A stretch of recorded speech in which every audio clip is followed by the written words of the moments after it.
ಚಳಿಗಾಲ ಬಂದಾಯ್ತು. ಈ ಚಳಿಗಾಲದಲ್ಲಿ ಹಾರ್ಟ್ ಅಟ್ಯಾಕ್ ಆಗುವಂತ ರಿಸ್ಕ್ ಸುಮಾರು 40% ಹೆಚ್ಚಾಗುತ್ತೆ. ಸೊ ಈ ವಿಡಿಯೋನ ಪ್ರತಿಯೊಬ್ರು ಕೂಡ ಕೊನೆವರೆಗೂ ನೋಡಿ. ಚಳಿಗಾಲ ಬಂದಾಗ ನಮ್ಮ ವಾತಾವರಣದ ಟೆಂಪರೇಚರ್ ಬಹಳ ಕಡಿಮೆ ಆಗುತ್ತೆ.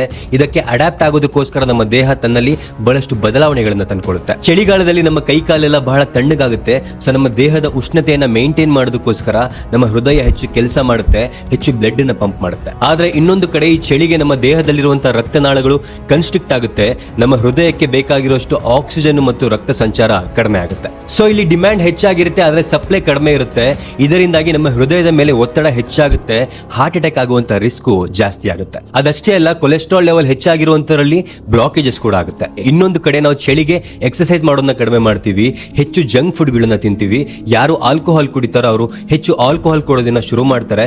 ಇದರಿಂದ ಹಾರ್ಟ್ ಅಟ್ಯಾಕ್ ಆಗುವಂತ ರಿಸ್ಕ್ ಹೆಚ್ಚಾಗುತ್ತೆ. ಹಾಗಾದ್ರೆ ಇವುಗಳನ್ನ ತಡೆಗಟ್ಟೋದಕ್ಕೆ ನಾವು ಯಾವ ಪ್ರಿಕಾಷನ್ ಅನ್ನ ತಗೋಬಹುದು? ಮೊದಲನೇದಾಗಿ ಬೆಚ್ಚಗಿರುವಂತಹ ಬಟ್ಟೆಗಳನ್ನ, ಸ್ವೆಟರ್ ಗಳನ್ನ ಹಾಕೊಳ್ಳೋದನ್ನ ಅಭ್ಯಾಸ ಮಾಡ್ಕೊಳ್ಳಿ. ಪ್ರತಿಯೊಬ್ರು ಕೂಡ ಮನೆಯಲ್ಲೇ ಎಕ್ಸರ್ಸೈಸ್ ಮಾಡ್ಕೊಳ್ಳಿ, ವ್ಯಾಯಾಮ ಮಾಡ್ಕೊಳ್ಳಿ. ಹೊರಗೆ ವಾಕಿಂಗ್ ಹೋಗೋರಾಗಿದ್ರೆ ಸ್ವೆಟರ್ನ ಹಾಕೊಂಡು ಆದಷ್ಟು ಸ್ವಲ್ಪ ಸೂರ್ಯನ ಕಿರಣಗಳು ಬಂದ್ಮೇಲೆ ವಾಕಿಂಗ್ ಹೋಗಿ. ಚಳಿ ಇದೆ ಅಂತ ಹೆಚ್ಚು ಜಂಕ್ ಫುಡ್ ತಿನ್ನೋದಾಗಿರ್ಬೋದು, ಓವರ್ ಈಟಿಂಗ್ ಮಾಡೋದಾಗಿರ್ಬೋದು, ಅಥವಾ ಆಲ್ಕೋಹಾಲ್ ಕುಡಿಯೋರು ಹೆಚ್ಚು ಡ್ರಿಂಕ್ಸ್ ಮಾಡೋದಾಗಿರ್ಬೋದು, ದಯವಿಟ್ಟು ಅವಾಯ್ಡ್ ಮಾಡಿ. ಈ ವಿಡಿಯೋನ ಪ್ರತಿಯೊಬ್ಬರಿಗೂ ಶೇರ್ ಮಾಡಿ, ಎಸ್ಪೆಷಲಿ 50 ವರ್ಷ ದಾಟಿರುವಂತಹ ವ್ಯಕ್ತಿಗಳಿಗೆ ಶೇರ್ ಮಾಡಿ.